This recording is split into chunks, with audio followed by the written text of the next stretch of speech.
محمد احمد کے پاس, نظام الدین کے پاس تم جاتے ہو, اس کو چڑھاتے ہو نذرانے دے دے کر, اور وہ خرچہ کر کے لوگوں کو کھلاتے ہیں اور وہ اپنی بھیڑ اکٹھا کرتے ہیں. آج کے بعد کوئی ان کو نذرانہ نہیں دے گا, بادشاہ کا کوئی آدمی وہاں نہیں جائے گا. میرے محبوب الہی سلطان المشائخ کو پاس بات پہنچی, کہا کہ بادشاہ کہتا ہے کہ ہمارے نذرانوں پر, ہمارے سپاہیوں کے نذرانوں پہ لنگر کھلا کے بھیڑ اکٹھا کرتے ہو. محبوب الہی نے فرمایا آج کے بعد لنگر کا خرچہ ڈبل کر دیا جائے, تاکہ اس بدبخت کو پتا چلے میں نذرانوں پر لنگر نہیں کرتا, خدا کی عطا پر کرتا ہوں. اور جب لنگر آپ کے سامنے جب سب کو کھلا کر آخری میں محبوب الہی کے آگے لا کے رکھا جاتا, تو لنگر دیکھ کر کے روتے اور رو کے کہتے لے جاؤ, ہو سکتا ہے جمنا کے کنارے کوئی بھوکا انسان پڑا ہوگا, اگر وہ بھوکا پڑا اور میں نے کھا لیا تو قیامت میں اپنے نانا کو منہ کیا دکھاؤں گا. نظام الدین, میری امت کا کوئی فرد بھوکا جمنا کے کنارے پڑا تھا اور تو پیٹ بھر کے سو گیا تھا, جاؤ ڈھونڈ لو, ہو سکتا ہے کوئی مل جائے تو اس کو کھلا دو. ان کے دلوں میں تو امت کا اتنا درد ہے, رسول اللہ کی امت کا. اگر تم ان حضور کی امت کے لیے کام کرو گے, ان کے لیے اسکولیں بناؤ گے, کالجز بناؤ گے, ہاسپٹلز بناؤ گے, آپ کو کہتا ہوں اپنے پیر کے نام پر اگر 10 لڑکوں کی فیس بھرنے کا ذمہ آپ لے لیں اسکول کی, اور غریبوں کے حوالے سے ان کو تعلیم یافتہ کرو, تو پھر کتنا بڑا کام ہوگا. یہ اللہ والے ہماری سوچ والے نہیں تھے, ان کی سوچ بڑی اعلیٰ تھی. یہ اپنے لیے نہیں میرے بھائی, وہ اوروں کے لیے, قوم کے لیے جیتے تھے. میرے آقا نے فرمایا جو بندہ صبح اس حال میں کرے کہ میری امت کی بھلائی کا منصوبہ نہ بنائے فلیس منا, وہ میری سوسائٹی کا ممبر نہیں ہے. اوروں کے لیے جینا سیکھو اور رسومات سے نکل کر حقائق کی طرف. بہت رسموں میں ڈوب گئے, حقیقتوں کی طرف آؤ, حقائق کی طرف آؤ. بے شمار یتیم بچے اسکول کی فیس نہ بھر کے, غریب بچے وہ پیچھے ہو رہے ہیں, اور ایک بندہ جاہل ہوتا ہے 3 نسلیں تباہ ہوتی ہے, 4 نسلیں تباہ ہوتی ہے. کسی ایک کو سہارا دے دو گے تو تمہارے اندر بھی کئی پڑھے لکھے پیدا ہوں گے, ایک کو پڑھاؤ گے, آگے بڑھاؤ گے تو کئی نسلیں سنور جائے گی. بہرحال بات سمیٹ لوں تو یہ غربت انسان کو کفر تک لے جاتی ہے. کبھی کبھی قوم کو غربت سے نکالو, خود بھی نکلو, کچھ کرو کچھ کرو کچھ کرو. اور یاد رکھنا, قرضہ دینا صدقہ دینے سے افضل ہے. یہ بات سن لیں, قرضہ دینا صدقہ دینے سے افضل ہے. کیوں؟ اس لیے کہ صدقہ مانگنے والے مانگتے ہی پھرتے رہتے ہیں, لیکن قرضہ انسان اس وقت مانگتا ہے جب اس کو ضرورت پڑتی ہے. اور حدیث پاک ہے, آپ نے, میں سمجھانے کے لیے اس کی مفہوم کے طور پر, آپ نے کسی کو 500 کا قرضہ دیا, اب جب تک وہ لوٹائے گا نہیں, روزانہ 500 روپیہ صدقہ کرنے کا ثواب آپ کو ملے گا. قرضہ دو گے تو سود ختم ہوگا, لیکن میری قوم پر بھی کون ماتم کرے گا؟ دینے والے دیتے نہیں قرضہ, اور اگر کوئی شریف انسان دے دے تو لوگ واپس نہیں کرتے, اور جو واپس نہیں کرتے ذرا وہ بھی سن لیں. ایک جنازہ اللہ کے رسول کے سامنے لا کے رکھا گیا, حضور علیہ السلام جنازے پہ کھڑے ہوئے, پیچھے ہٹے, کہا تم میں سے کوئی پڑھا دو اس کا جنازہ, میں نہیں پڑھوں گا. صحابہ نے پوچھا حضور آپ کیوں نہیں پڑھائیں گے؟ میرے آقا نے فرمایا مجھے ابھی جبریل نے بتایا کہ اس پہ قرضہ باقی ہے, جس پہ قرضہ باقی ہو میں اس کا جنازہ نہیں پڑھاؤں گا. آپ کیا سمجھ رہے ہیں؟ لے کر کے ہڑپ کر رہے ہو. مسلمانوں کا حال تو یہی ہے نا کہ ان کو دے کر تو دیکھو, داڑیاں بھی خوبصورت ہے, ٹوپیاں بھی خوبصورت ہے, کپڑے بھی بڑے اچھے ہیں, لیکن لین دین کے معاملے میں کیا حالات ہے ذرا دیکھو. اللہ کے رسول نے فرمایا اس کے اوپر قرضہ باقی ہے, میں جنازہ نہیں پڑھاؤں گا. مولا کائنات آ گئے, یا رسول اللہ کتنا ہے؟ اتنا ہے. آقا اتنی رقم پہ یہ آپ کے پڑھانے سے محروم رہے گا؟ حضور آپ گواہ رہیں, اس کا قرضہ میں اپنے سر لیتا ہوں, اس کو سبکدوش کرتا ہوں, آپ اس کا جنازہ پڑھا دیں. اور مولا کائنات کی اس وقت معاشی پوزیشن کیا تھی؟ یہ نہ سمجھنا کہ بڑے تاجر تھے, یہ دوسرے کا قرضہ اپنے ذمے لے رہے. وہ علی کون جو یہودی کے باغ کو پانی دے کر کے پیسہ کماتے. یعنی حالات یہ تھے, 3 دن تک گھر میں چولہا نہیں جلتا, لیکن ایک مسلمان کی خیرخواہی کتنی کہ حضور آپ اس کو اس برکت سے محروم نہ فرمائیں, اس کا قرضہ میں ادا کر دوں گا. کہاں تھے ہم لوگ, کہاں چلے گئے؟ تو بہرحال بچیاں جو لوجوں میں بک رہی ہے, بھاگ رہی ہے, یہ یہی ہے کہ ہم کسی کو سپورٹ نہیں کر رہے. تو عرض یہ کر رہا تھا, کفل نے دیکھا, یہیں سے چلے تھے اب وہیں ختم کرتے. کفل نے دیکھا لڑکی قرضہ مانگ رہی, کسی نے نہیں دیا, انتظار کیا, اے لڑکی کیا ہے؟ کہ مجھے ضرورت ہے کچھ پیسوں کی, میں نے مانگا کسی شریف نے نہیں دیا. تو کہا اچھا یہ لے, اس کی جھولی بھر دی. مولا علی فرماتے مولا کائنات انسان احسان کا بندہ ہوتا ہے، انسان احسان کا بندہ. اس نے اپنے دامن میں پیسے سمیٹے اور تشکر کی نگاہ سے دیکھا، سمجھ گیا کہ تیر نشانے پہ لگا. اے لڑکی، میں نے جو تجھے پیسے دیے نا، اس کا عوض نہیں مانگتا، بس اتنا کر دے کہ میرے گھر چل کے تھوڑی دیر بیٹھ جا. وہ لڑکی جی گئی، ساتھ ہو گئی ساتھ.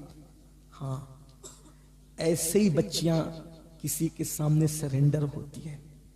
جب قوم مدد نہیں کرتی تو یہی حالات ہوتے ہیں. بڑی معذرت کے ساتھ ہم اپنی بیٹی کی منگنی پر 5-5 لاکھ روپے خرچ کرتے ہیں. غریبوں کی بچیوں کا کون خیال کرے گا؟ خدا کہاں ہے؟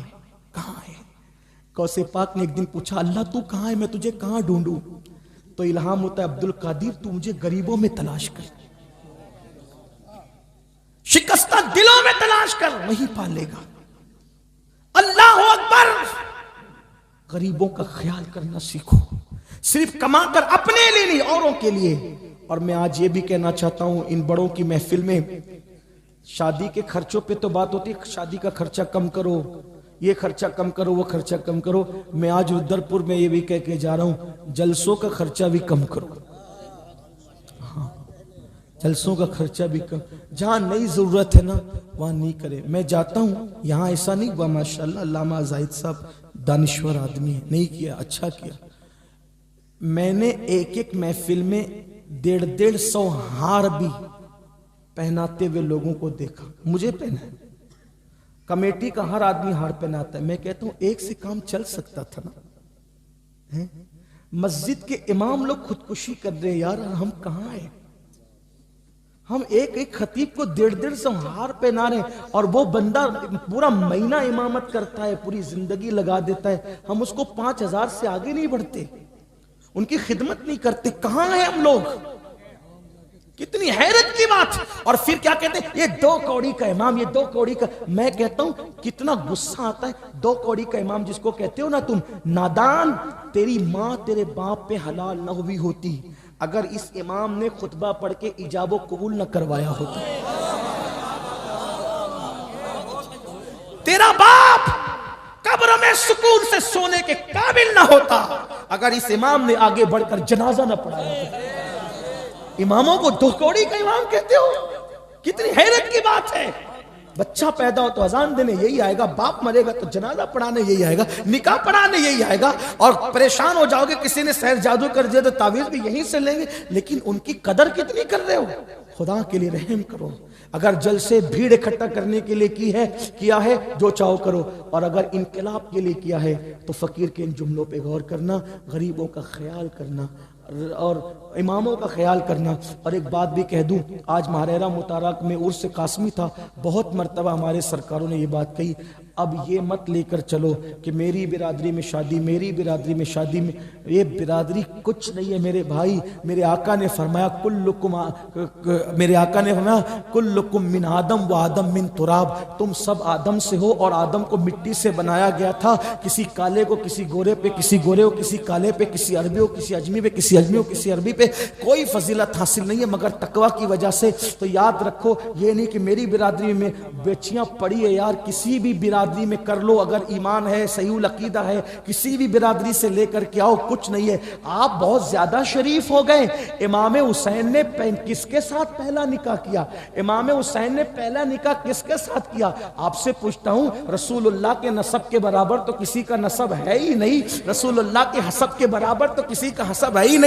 میرے امام حسین نے ایران کی شہزادی کنیز بن کے تھی، شہزادی، توجہ کرنا، تھی شہزادی لیکن بن کر کنیز آئی تھی اور امام حسین کے حصے میں آئی تھی. آپ نے آزاد کیا، آزاد کر کے نکاح کیا، اور نکاح کر کے پھر اسی شہر بانوں کو جو کنیز بن کر کے آئی تھی شہزادی. پھر کہہ رہا ہوں، شہزادی ہونے سے انکار نہیں، غلط مفہوم کوئی نہ دے، لیکن یاد رکھنا شہزادی کنیز بن کے آئی تھی مگر کنیز بنی ہوئی کو آزاد کر کے نکاح میں لیا اور پھر اس کے بعد کے سارے اماموں کی ماں بنا دی. آپ کہاں ہیں؟ میری برادری، پھر برادری کر رہے تو حال کیا ہو رہا ہے سوچو، خیال کرو، ان اکرمکم عند اللہ اتقاکم. تو بہرحال سینکڑوں باتوں کا رہ کے خیال آتا ہے، لیکن بات اینڈ کو پہنچتی ہے کیا؟ کفل نے کہا لڑکی میں نے تجھے جو پیسے دیے نا، ایک ہی مطالبہ، میرے گھر چل کے بیٹھ جا میرے ساتھ تھوڑی. وہ احسان کے تلے دب چکی تھی، چلی گئی، بیٹھی تو یہ سب دروازے کھڑکی بند کر کے کھسکنے لگا. جب کھسک کے قریب پہنچا تو وہ لڑکی کا پورا وجود کانپنے لگا. کہا لڑکی تو کس سے ڈر رہی ہے؟ تیرا تو کسی نے ساتھ نہیں دیا، سپورٹ نہیں کیا، اور جنہوں نے کچھ نہیں کیا ان سے ڈر رہی ہے. اور وہ کیوں ڈر رہی ہے؟ میں نے تو سارے کھڑکی دروازے بند کر دیے، کوئی نہیں دیکھ رہا ہے، کیوں ڈر رہی ہے؟ لڑکی نے جواب دیا کفل میں جانتی ہوں. توجہ کریں، بطور مفہوم روایت پیش کر رہا ہوں. لڑکی میں کہنا میں جانتی ہوں تو نے یہ گناہ بہت مرتبہ کیا جو تو میرے ساتھ کرنے جا رہا ہے، لیکن یہ گناہ آج سے پہلے میں نے کبھی نہیں کیا. کفل لذت کے لیے گناہ مت کر، لذت چلی جائے گی، گناہ باقی رہ جائے.